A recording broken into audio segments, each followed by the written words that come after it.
nous voudrions vous remercier pour le maintien de la rencontre nationale État-secteur privé dans l'agenda gouvernemental. En prélude à la rencontre, Excellence, la Chambre de commerce a reçu des associations et groupements professionnels d'entreprises des contributions écrites sous forme de préoccupations et de propositions d'action ou de recommandations.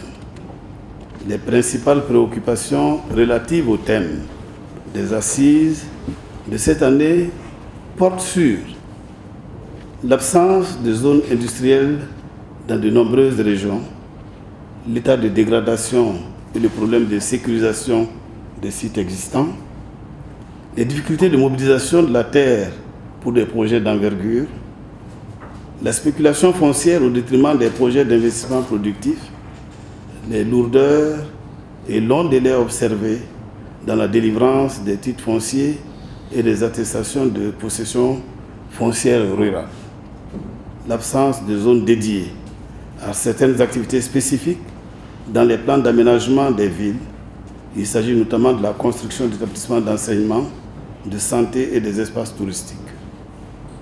Quant aux préoccupations n'ayant pas de lien direct avec le thème de la rencontre, elles portent essentiellement sur la dette intérieure, l'accès au marché public, la réglementation des PPP qui ne permet pas une pleine participation des entreprises nationales, le financement des entreprises dans un contexte marqué par les effets pernicieux de la Covid-19, du conflit armé entre la Russie et l'Ukraine et la situation sécuritaire.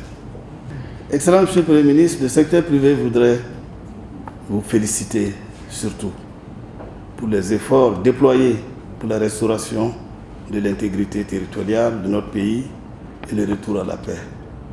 Le monde des affaires qui se montre résilient à la crise sécuritaire que connaît notre pays vous rassure de son engagement à vous encourager dans l'œuvre de redressement national.